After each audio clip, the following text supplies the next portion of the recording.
Thank you everyone for coming out this afternoon. We are a peaceful rally today, to be sure, but I want to take a moment to acknowledge the many other ways to describe this gathering today and the many thoughts and feelings of all of us here. We are heartbroken and we are devastated by the horrible loss of 17 lives in Parkland, Florida this past Wednesday.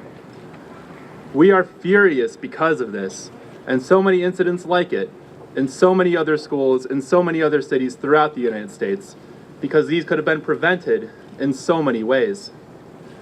We are terrified and we are completely exhausted. We are so tired from having spent every single day worrying that this is going to be the day that our family, our friends, and our children don't come home. And we're so very tired of hearing the constant excuses from those who would do nothing to solve this crisis, as well as the empty statements of sympathy and public sorrow that ring false, not only because they come from people who have been bought and paid for, but because we live in a world in which actions speak louder than words. These shallow attempts at sympathy accompanied by inaction has left so many survivors and so many families out in the cold, where they can't help but wonder if they have been forgotten about, or if anyone cared about them in the first place. We are here today to hear from several members of our community who have a lot to say about gun violence and how it has affected our community, how it has affected them personally, and what we can all do better moving forward. I want to begin by inviting Rabbi Roger Lerner to the stage to lead us in a prayer. I'm disappointed to see all of you here. I don't want to see you here today. I want us to be in our homes. I want us to be enjoying our lives. But we're called to be here because of what happened in Parkland, Florida, what happened to our children. I offer this prayer written by Rabbi Landy. It says, "Author of life, man has turned violent, crushing lives, upending dreams, attacking the heart of our people with vitriol and hatred in an act of calculated terror. Source and Creator, grant a perfect rest under your tabernacle of peace to the victims of terror throughout the world. Men and women, young boys and girls whose lives were cut off by witless aggression. Today we once again add Parkland, Florida to the list of places where innocents have been murdered and wounded. Remember with love the survivors of these horrors throughout the world. Grant them shelter and solace, comfort and consolation, blessing and renewal. Grant them endurance to survive, strength to rebuild, faith to mourn, courage to heal, and devotion to each other. Heavenly Guide, hand of love and shelter, grant the victims of terror your protection, your wholeness, and your healing, and your peace." That's my prayer. I don't have many words to offer. At this point, I don't think words offer too much anymore at this point. What I do think is we can be guided by our history, guided by our scripture. I was teaching about nonviolence not too many days ago, and I brought in the quote from Isaiah, which talks about the wolf and the lamb lying together. And it talks about how, with the idea that in the coming time, when the Messiah comes, in the messianic age that will be, that hope for our future when we might live in peace, it talks about a child leading them, leading the wolf, leading the lion. And what does that mean? I take that to mean that we could live together with no matter who we are, and we could have the smallest of us leading the most terrible of us without issue. And if that's the truth, then we should be there already. And here's where I speak to the students out there. I don't think we adults can do it. I don't think our politicians can do it at this point. I don't think they have the moral courage in which to stand up and say no to the violence about the guns that are in our midst and be able to actually do something about it. So if I'm saying we adults can't do it, I'm pleading to the children, I think you have to. And what do I mean? I've heard already talking about walking out of school. Okay, that's a start. But I think if everyone, everywhere, students everywhere, picketed their schools and saying, we will not accept this anymore, then maybe our politicians will start to listen. Because they'll have to listen to the fact that things are going to stop. But I have to tell you, we can't do it.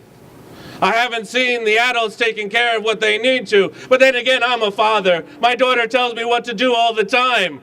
And I have to listen to her because more often than not, she's right. And I'll tell you, the moral outrage I've seen from the kids who are affected by this, they're right. But that moral outrage has to come from them now. You, the children, I think, need to lead the way. And if you do that, you will see a change. Because I think we've lost that as our community to be able to lead that way. We could continue shouting out from the rooftops that we want the violence to stop. But people aren't listening. There's too much money involved. But you get the children to say it. You get them to say it loudly. You get to say it from every school, everywhere in this nation. And they'll have to listen. And you can do that. And that's what it means when Isaiah is talking about a future, that perfect future together, is that when our children lead, we will follow. And we hope for that to come, that day to come now. The day needs to come as soon as possible. We hope and pray for that day now. Thank you.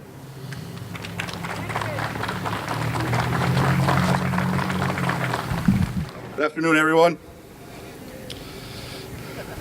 We'll address each other as Americans today because we're all going to stand as one. Thomas Jefferson, do you want to know who you are? Don't ask. Act. Action will delineate and define you. You're going to hear a lot about laws today. People referring to gun laws, gun control. I want to take a little bit different look. I'm going to ask a couple questions. How many people here today were brought up, raised, grew up in homes, relatives that had guns in the house? They were hidden, they were locked, but they were like Christmas presents. We snooped, we looked for them, we found them. How many people own guns now?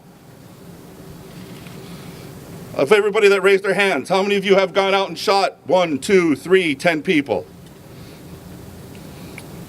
It's a big sign. We have laws. We have lots of laws. Murder is against the law. Already. We know that. We have rights.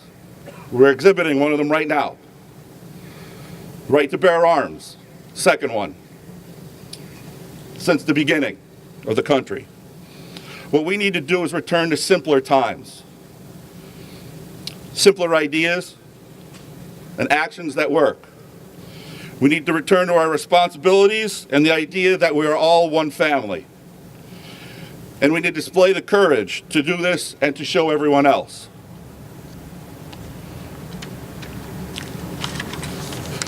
Over 30 years of police work, different aspects. I've done detective work, patrol work. Now I'm in administration, I get a different view. And most importantly, I spent 9 years in the schools doing the DARE program. Thousands of kids every year graduated.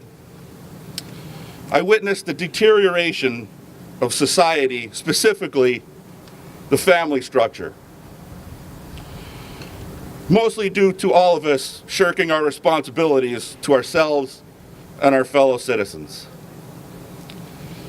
And I'm going to bring this to you from my perspective, 30 years of police work. I'm going to point out two separate, but yet kind of related points. Ronald Reagan summed them up. There are no easy answers, but there are simple answers.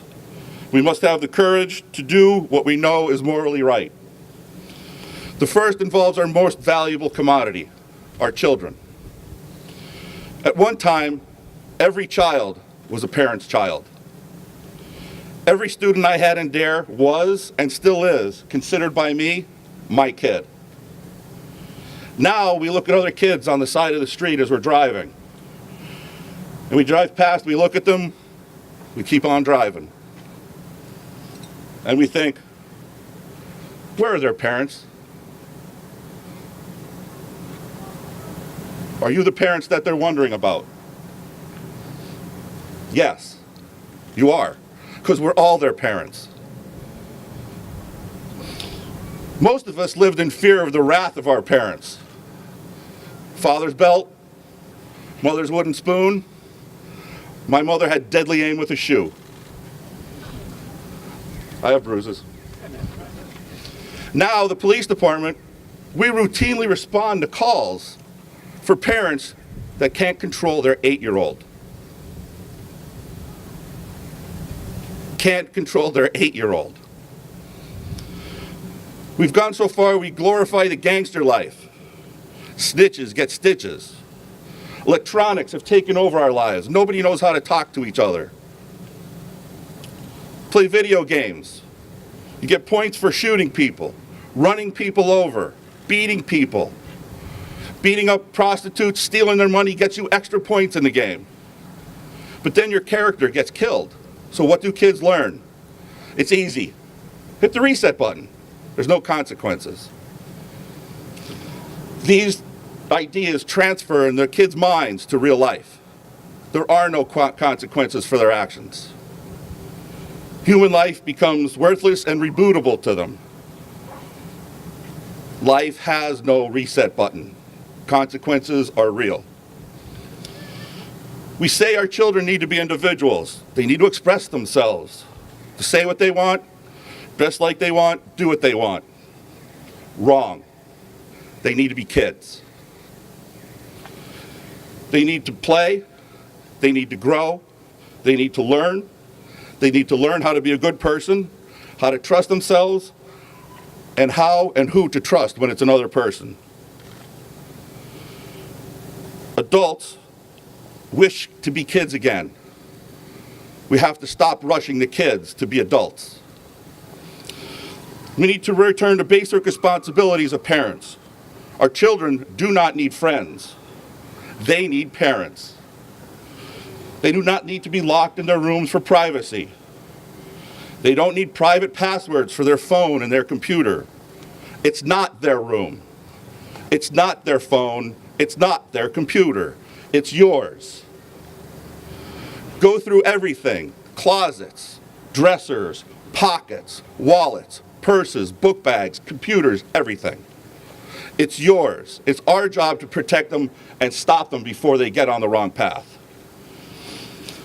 I can say it because I'm proud of my 24-year-old son.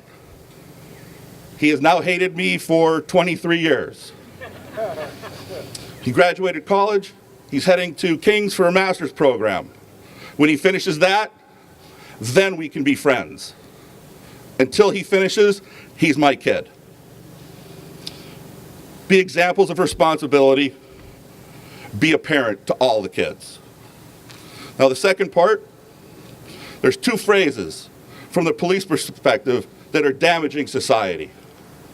Anonymous caller and I don't want to get involved. If you're calling or you're saying these words, guess what? You're involved. When you see something wrong, I'm not telling you to jump in the middle of it.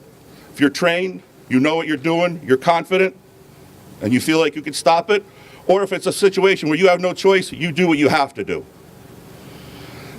Otherwise, that's what we do. We have these things. I know everybody loves them. Everybody not have one here? Yeah, that's what I thought. Some people have 2 or 3. Smart girl. Some people have 2 or 3 of them. Call 911, give your name. Stand up and look them in the face. Point out what's wrong. Most criminals are punks.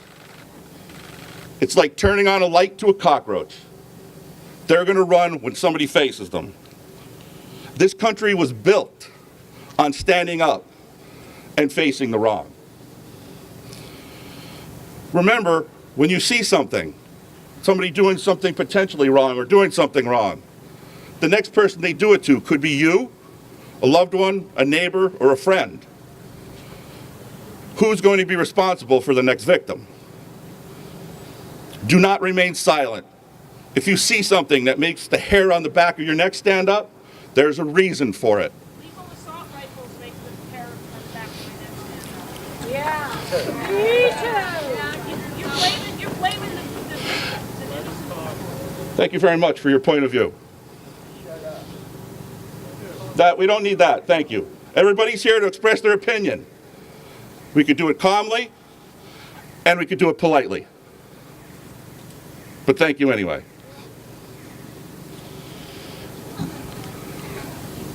I tried. If you see something, call. We can't say any longer, they're just kidding, they're just fooling around. Doesn't work that way anymore. I'd rather somebody be mad at me because I went out of my way to get them help that they might not have needed than to let it pass and get worse.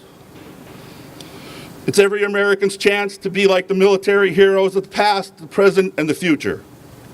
Face the evil, look it in the eyes, watch the evil cower in fear. If you're going to go down, don't go down without a fight. Stand up to people. Speak out.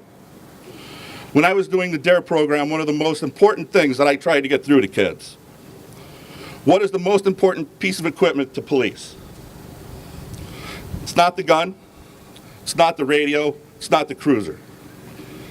And it's the most important piece of equipment to everybody. It's a mirror. Because if you can't look in the mirror and be proud of what's looking back at you for what you've done, what you stand for, what you project, right there you know where to start fixing the problem. Take some time to think, not just about the gun laws, about everything. Not one thing is going to solve any problem. These steps are simple and free, and everyone could do them. One step everybody takes equals a mile. Once you open your minds and your hearts, we get along together, things will work better. Let's return to the values when they meant something. Finally, I like quotes. Nelson Mandela. I learned that courage was not the absence of fear, but the triumph over it. The brave man is not he who does not feel afraid, but he who conquers the fear. Thank you.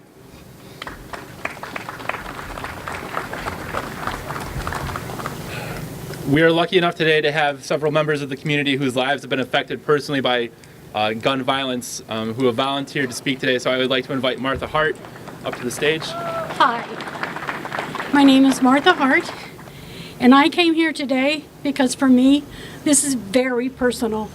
I believe that no one with mental health issues should be able to purchase a gun, period. I was married to a Vietnam veteran who loved to hunt and loved his guns. And at first, our marriage was wonderful. Then he became more and more controlling. I wasn't allowed to drive or go anywhere without him because he was sure I was cheating on him. Then it happened. I woke up one night tied to a bed with a gun pointed to my face. "Open your mouth," he said, but I didn't, so he hit me upside the head. After that, I did what he said. He put the gun inside my mouth. He said, "I have one bullet. Is this the night you're going to die?" He pulled the trigger, and nothing happened. I was sobbing so hard I could barely breathe.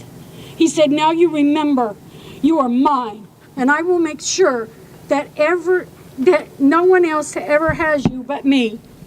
What could I do? I was a young mother of 2 young girls, one just a baby. Some days were good. Then one night I woke up tied to the bed, and he was raping me with that gun. After that, I swore I was leaving. He went to work. I packed myself and my girls up and walked 7 miles to town to get away. What he didn't know is I had been stashing money away so I could get us a room in a motel and started to see what I could do. Of course he found out and came to see me. He had the local sheriff help him get me, and they led him to the door. What the hell? How can I ever get away? I went back home and I called the mental health workers. They came with 2 deputies and put him in a psychiatric hospital. Then I had to listen to his family attack me for what I did. Long story short, I was able to get those guns removed from his possession for mine and my girl's safety. I was also able to leave with my daughters so that we could live a normal life. So please, call your representatives today and every day until they listen. Listen to them, because I don't know about you, but I want to live in a country where people love their kids more than their guns.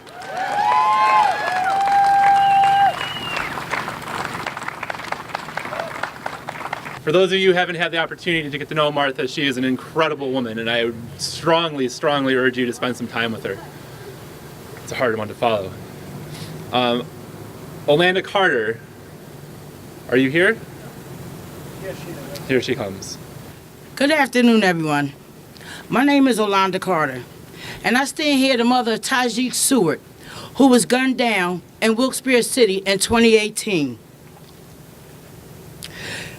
With his death and the death of many other children that's dying all across America, I cried. I cried with him. I cried for Sandy Hook. I cried for Columbine. And now I cry with the parents and family and friends of those in Florida. It's time for change. We had this conversation over and over again. But now it's time to take action. It's time to call on out those who we elect to represent us. It's time for them to stop siding with the NRA. Yeah. Our children are dying. We need to know what the gun laws are, who supports them, who does not support them, and if you do not support strengthening these gun laws, we'll meet you at the polls. Yeah. I'm tired of crying. It is time for action. No child should go to school and feel unsafe. There should be no public event where we feel unsafe. Our children should go to the playground and play and be children and not worry about being shot. Amen. I am a mother that's tired. And I stand here today to tell you I'm going to do something. I need you to help me do something. Help us get out the gun laws. Help us know who needs a gun, who does not need a gun. And we know we all have the right to bear arms. But what citizens need an assault rifle? That's a weapon of war. They do not belong on our streets. Whether you can get it legally or illegally, it does not belong in America. It's time for action. Let's take it to the polls. Let's educate ourselves. Let's educate others around us. Let's keep moving forward. If we don't see everything we want to see in our time, let's see a decline. And the decline starts with us. If we start taking action now, our grandchildren and great-grandchildren can be safe.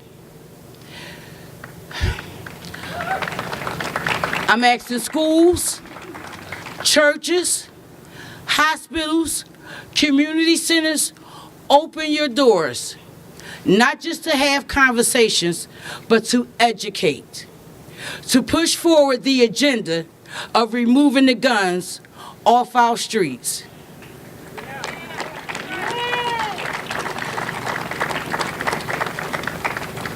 None of us want to face the tragedy as we just did in Florida. No one here wants to be a mother of a child who died of a gunshot wound. The only way to stop it, the only way to change it, it starts with you. It starts with us. For many years, I felt hopeless. I felt I couldn't do anything. Everything seemed like a brick wall. It was too big. What can I do?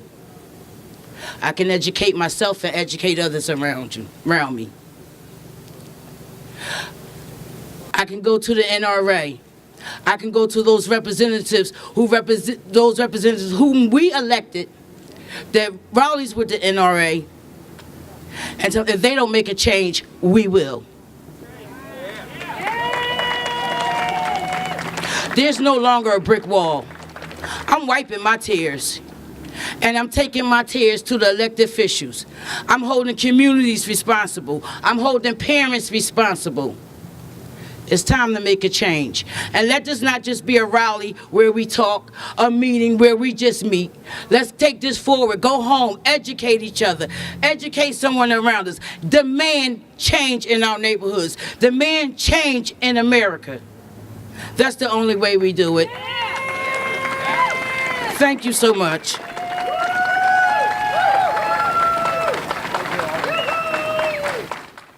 We are very fortunate today to have a high school student in our midst who has asked for an opportunity to come and share her thoughts. So please, Chloe from Wyoming Valley West.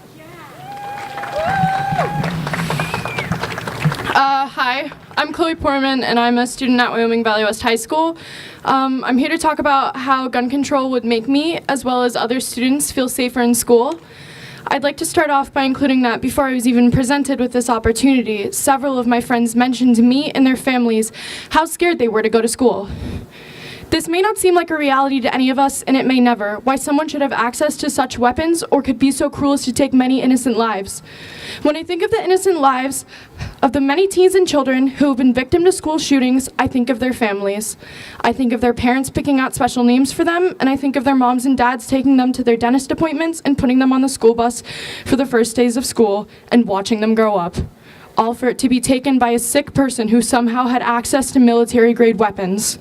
I decided to ask a few of my other high school friends to weigh in on this because I knew it was just important to them as it is to me. My friend Kara Kopex, a senior at Wyoming Valley West, said, "Lawmakers need to make reforms in laws because this is unacceptable. Our president blames gun violence on the mentally ill, even though he's appealed Obama's plans for better mental health care, as well as plans to put those who would like to purchase guns through a psych evaluation to ensure they're fit to own such a dangerous weapon. No other country has this bad gun violence in schools anywhere.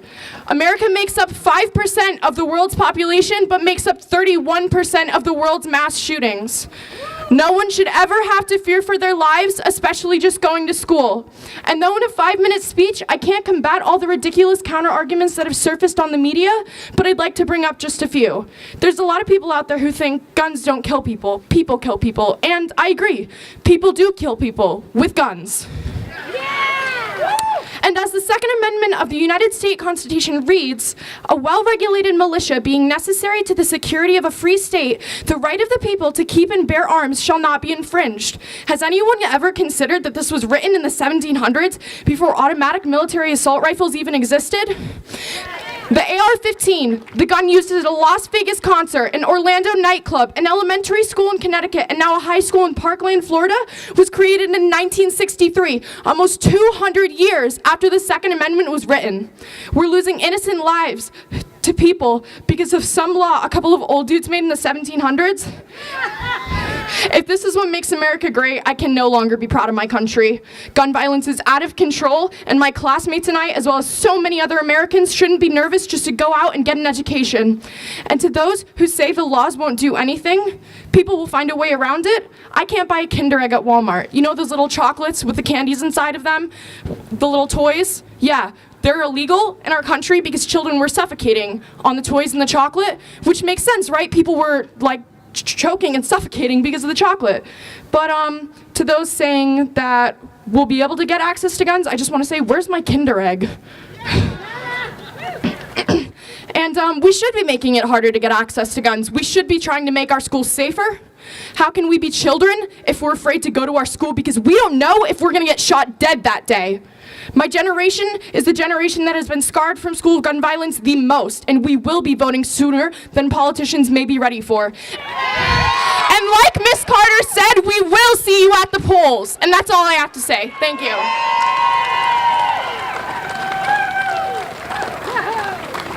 Let's give it up one more time for Chloe Portman.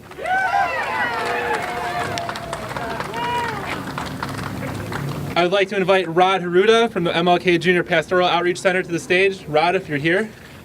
Thank you for this opportunity, and like my rabbi said, I wish we weren't here. Originally, I wasn't planning on spouting any statistics because I know we know all the statistics, but then I heard one of our presenters, and I figured that maybe a few statistics are necessary.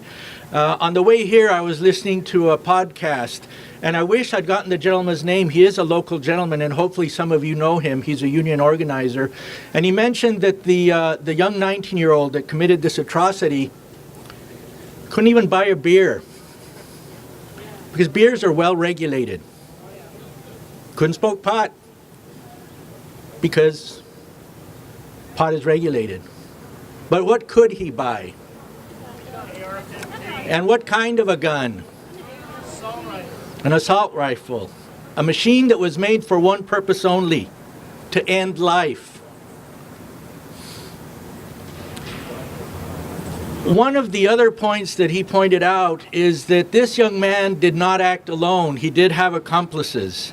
And we've heard some of their accomplices already today. And I'd like to emphasize that point over and over and over. His accomplices, the current administration, 52 senators, and anyone that has ever donated even a single dollar to the NRA, that blood is on you. And as the young woman said, voting will happen. And that is our task. As activists, as peacemakers, as citizens, it is in the voting where we can remedy this.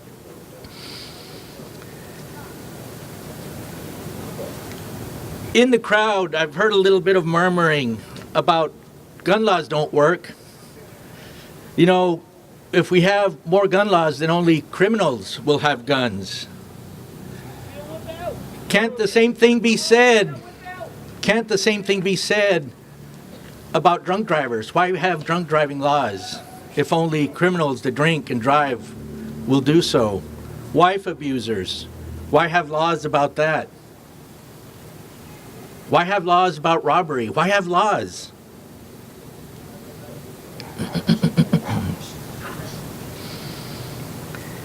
It was pointed out also that there are places where guns are a little bit stronger than they are here in our community. For instance, Chicago. And yet Chicago does have a gun violence. And if I were to use the name of Wilkes Barre instead of Chicago as an example of a community with very strong and committed gun laws, the reality of that situation is, what is to stop anyone from crossing the Market Street Bridge with guns, from Hanover with guns, from Plains with guns?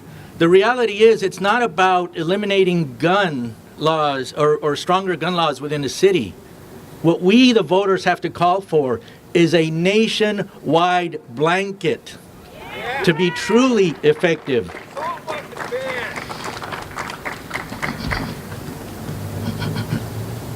And all of these people that are calling for respecting the existing laws and not adding to them, I'd like to ask them if they are part of the accomplices. Are they a part of our current administration, the 52 senators, and the NRA? I've also heard in the crowd, well, we can't allow them to come for our guns. You know, there's over 80 million gun owners, And they're the good gun owners. They're not the ones that have basements filled with all sorts of military hardware. These are the 80 million that are willing to admit that, yes, they own 4 or 5 hunting rifles. 80 million. The ratio of that 80 million to the enforcement, the police, the feds, the state, is 80 to 1. Those that would be in charge of confiscating those guns would be outgunned 80 to 1, only by the law-abiding gun owners. So there's a little reality check going on there. The only way to deal with this is to get rid of the accomplices that allowed this to happen. And that is any of us that have ever donated to the NRA, any of us that will ever vote for any of these 52 senators again, and any of us that will ever allow another administration like our current one. I've also heard that the only thing that will stop a bad guy with a gun is a good guy with a gun. If you attend, and I do attend emergencies, if you attend an emergency hospital, at any shooting-related incident, there's a 1 in 5 chance that you're going to be killed when security has their gun taken away from them and used inside of emergency. A well-trained person with a legal gun doing his job stands a 1 in 5 chance of having that gun taken away and used as a killing. Help me remember the name of that young man who came back from the war and he was a decorated sniper. Who am I thinking of? Yes. I don't think anybody in the world knew more about guns than he did. I think he had ended the lives of about 150 people with his guns. Very well trained, very expert, and he and his friend, equally well trained, equally well armed, were out doing what they love to do, and that is to shoot. And what happened to those 2 people? They were killed by some idiot with a gun, the third idiot with a gun. It didn't matter how well trained they were. It didn't matter how well armed they were. It didn't matter their knowledge of guns. They still ended up victims to gun violence. And by the way, I don't think a good person with a gun has ever stopped a mass shooting. And you can go back 35 years for that one and you'll never find that.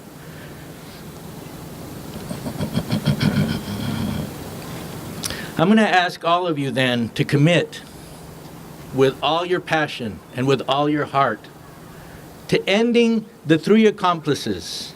And who are these 3 accomplices? The current administration, anyone that donates a single dime to the NRA, and there are 52 senators that have blood money on their hands. See you at the registration polls. See you at the voting polls. Thank you.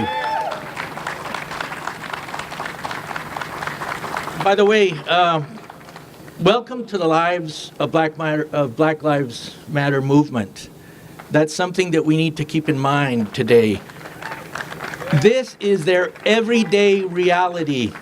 It's new to many of us, but not to the water protectors that have had several hundred years of this, not to the Black Lives Matter people, and certainly not to the Me Too movement.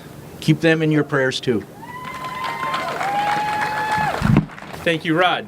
At this time, I would like to invite Representative Eddie Day Pashinsky to the stage.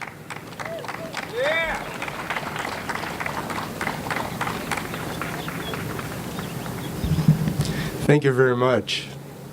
And thank all of you for being here today. Every individual that spoke here today had something compelling to say. Something that leads to some kind of final understanding of what we must do. Because they were all correct. It is not one thing that's going to change this. But I'll tell you what. As a lawmaker, If we have the right laws, it can help. I want you to think about something. What were the two things that took the brutality of mankind to become civilized? I want you to think about that for a minute. What made us civilized? When we go back in history, who were the conquerors? The strong, the most powerful. How did they conquer?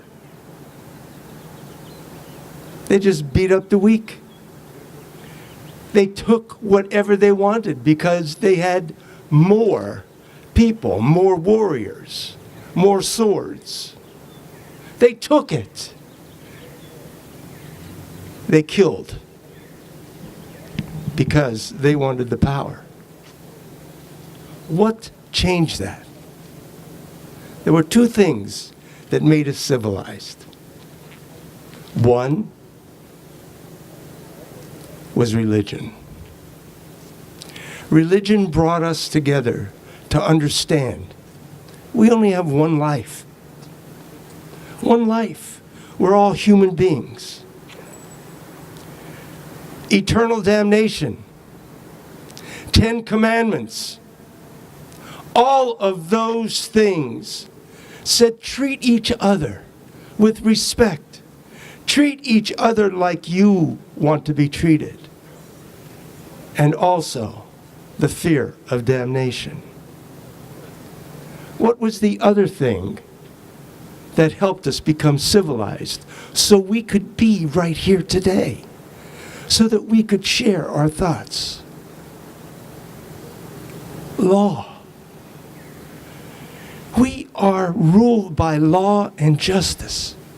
Our Constitution, those that came before us, tried to develop a system that would be fair, tried to develop through our Constitution and through their experiences of life to create laws that would create order. We are here as an orderly group because we respect the law. We respect one another. Our system is beginning to be eroded. How is our system beginning to be eroded? Time and time again, I heard several of the speakers say today, we will remember at the polls. We will remember at the polls one of the most powerful things that you have as a human being, as an American, is your right to vote. Because, ladies and gentlemen, I am living what it's like to be a representative, and money rules the day. Our democracy is being poisoned by an infusion of not millions of dollars, but billions of dollars. And those $1 billion are going for what certain groups of people want. And I can tell you, the dollars that are flowing are taking care of the powerful at the demise of us, regular folks. How many of you know what ALEC is? Not too many. How many of you know what Citizens United is? Oh, that's hopeful. Thank you. Thank you. That's that money I'm talking about. That's that huge money. You know the term follow the money? Well, follow the money. And then you'll see why certain things happen and why other things do not. I'm a member of the Second Amendment Caucus because I believe everybody has the right to protect themselves, their family, their property. But you know, I want Commander Foy and his operation. I want the police, the state police, to be the ones that have the weapons to protect us. Because when the Second Amendment was written, and we all forget this, when the Second Amendment was written, if we lived there then, there was no police department. There was no state police. There was no National Guard. There was no Army, Navy, Air Force, Marines, Coast Guard. The reason why you had to have a gun was because you were the militia, the merchant, the banker, the teacher, the farmer. They were the army. Not my next door neighbor. I want my police. I want my National Guard. I want my state police to have the weapons to deal with the criminals. And I want my laws to protect us. Right out here we have a stoplight, a traffic light. And on every corner we have a stop sign. Why? To prevent accidents, to prevent death.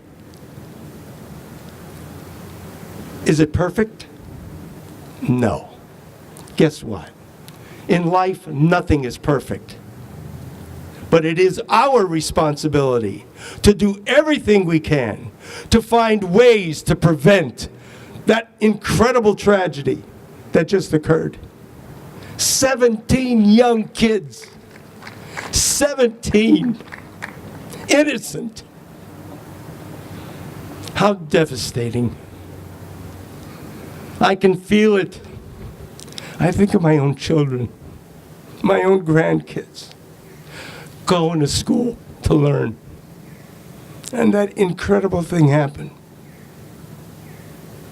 It wasn't just one thing that led up to that. It was everything that everybody talked about today. The kid who killed, he's not all there. That boy is not mentally stable. But boy, I wonder what it would have been like if he didn't have an AR-15. Would he have come in there and tried to attack the principal? Or maybe he had a problem with a particular teacher? Or maybe he had a problem with a couple kids? Would he have brought a knife, a hammer, a bat, a sword? Or maybe a 5-round .38? We're never going to protect everybody all the time. But an AR-15, you don't have a chance. Because if somebody right now was not mentally stable and had one right here, right now, it would be slaughter. Look, we don't have all the answers. We can't make everything perfect, but it is our responsibility to try. It is our responsibility to try to protect our children and to make sure that everybody is safe in this magnificent country that allows us freedom to gather, freedom to speak, freedom to vote. The only way we are going to deal with the money that is poisoning our democracy is if each and every one of us go out and find out, is every member of our family registered to vote? Are our neighbors registered to vote? Go out and get your family and friends. Get them involved so they get out and vote. You know what? When the people come out and vote, that is the most effective and guaranteed way to make sure that every legislator stays honest to you. Without your involvement, without your tenacity, without your courage, without you, I fear for our democracy, I fear for the future of our children. The money that has permeated our democracy is now ruling every law that is passed, or every attempt to make a good thing happen that disagrees with that side. It doesn't work.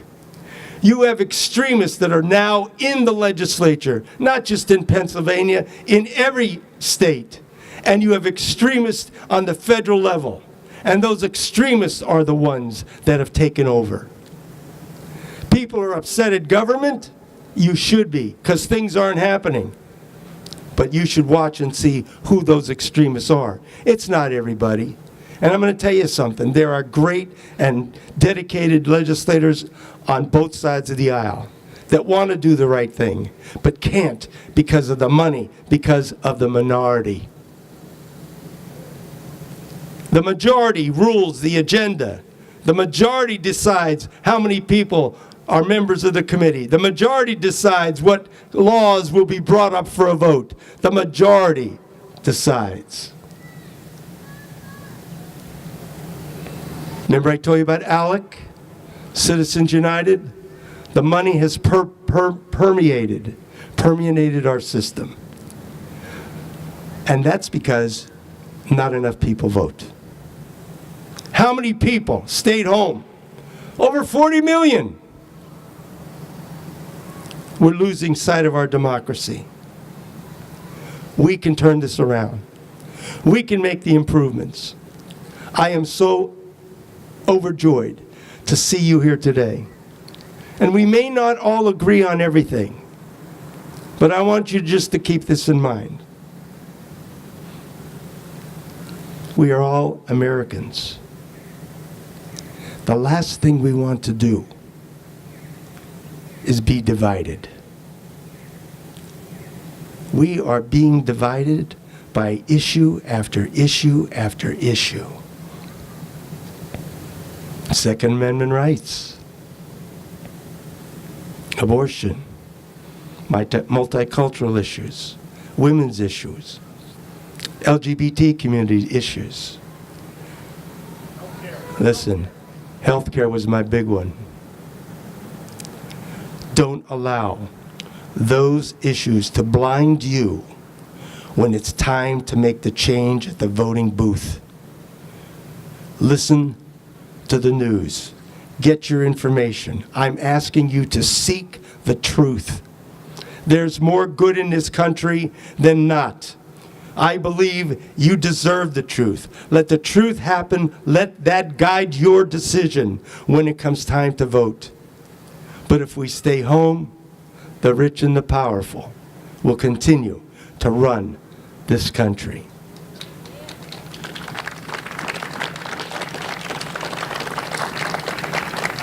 I want to make a point very clear here. There are wealthy people that are extremely kind and generous and try to take their money and help those that need it. There are people that don't have a lot, that every day do something kind and good so that America can be that shining country in the world. But there are those that have the power, that have huge sums of money, that want to control it as a kingdom, not a democracy. We are a democracy. How many of us here are from an ethnic background where they migrated here? I'm pretty sure just about everybody, unless we have American Indians here. Let us not forget. Let us not forget all of the Americans that fought and died. World War I, World War II, Korea, Vietnam, and now the Mideast conflict, so that we could be free and exercise our votes, exercise our right of freedom. Ladies and gentlemen, it's up to us. And those kids from Florida that spoke from their heart, that felt that pain, that heard those gunshots, said, enough, enough. We're smart enough to do the right thing. I ask for your help. I ask you to go out to your family and friends, tell them they have to be involved. The next time we have a rally here, this place should be jammed. Now, one shining thought for you to keep in mind. I want you to know, on Friday I spoke with David Pedri. I spoke with D.A. Salavantis' office. I spoke with Tony Grieco from the IU. I spoke with Senator Yudichak, Representative Mullery, Representative Carroll, and now we're trying to develop a forum so that we could do two things here in Luzerne County. One, we're going to talk about our elections and make sure that you all feel comfortable we're not being hacked and that your vote is going to count. Number one. Number two, and most important, we're going to talk about making sure that whatever we are doing here in Luzerne County, we're doing everything right so all of you can feel that you can be safe. We want to make sure our schools are on top of it. Everything that we've learned already so far, they've been following every single piece of protocol and procedure to make sure our kids are safe. Those things are things we can do. But in order to make the big changes, we need all of you. And it's going to be you, your commitment, and your vote. Thank you. God bless you. God bless the United States of America. Thank you. When we began our rally today, I wanted to take a moment to acknowledge some of the ways everyone here was feeling, but I left out two of the biggest ones, the two most important ones. And before we go home, I want to end on these two notes. First, we've all come here today because we are so sorry. Not in the sense that we are sorry for the loss of life, though of course we are, but because we are sorry that we didn't do more to prevent it. In a situation like this, something like that might be difficult for some of us to accept, so I'll say it first. I'm so very sorry that I didn't do more in my capacity as a professor, my job as a citizen. I'm so very sorry to all of you, to all the survivors and their families, that I didn't do more to prevent this. I promise you all that I'm committing the rest of my life, however long that is, to do everything that I can to ensure that something like what happened in Parkland this week and all of the mass shootings that have happened over the last 20 years never happen again. And I urge you to make that pledge too.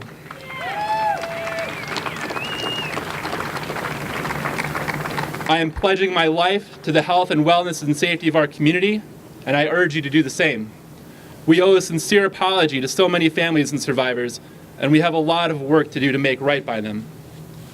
Second, we are all here this afternoon out of love for our family and friends and for our community. Some of you may have seen the text messages that the students who survived the Parkland shooting sent to their parents and siblings, apologizing to them for not being better people and telling them that they loved them one last time, just in case. It's something that we don't say or express nearly enough, and if we're honest with ourselves, that's really why we're all here today too. We are scared, and we are angry, and we are frightened because of our love for our children and for our love for our community. And it's because of that love that we are going to fight like hell for our kids, for our community, and for the future of Northeast Pennsylvania. We will fight forever if we have to. Thank you for coming. If you are not registered to vote, we have a table in the back. Ronnie and Tara can take care of you. Thank you again for coming. Thank you, Action Together, for putting this on. Thank you for all of our speakers for taking time. And thank all of you, sincerely from the bottom of my heart, for taking time out of your Sundays to come here today. Thank you. Have a good night.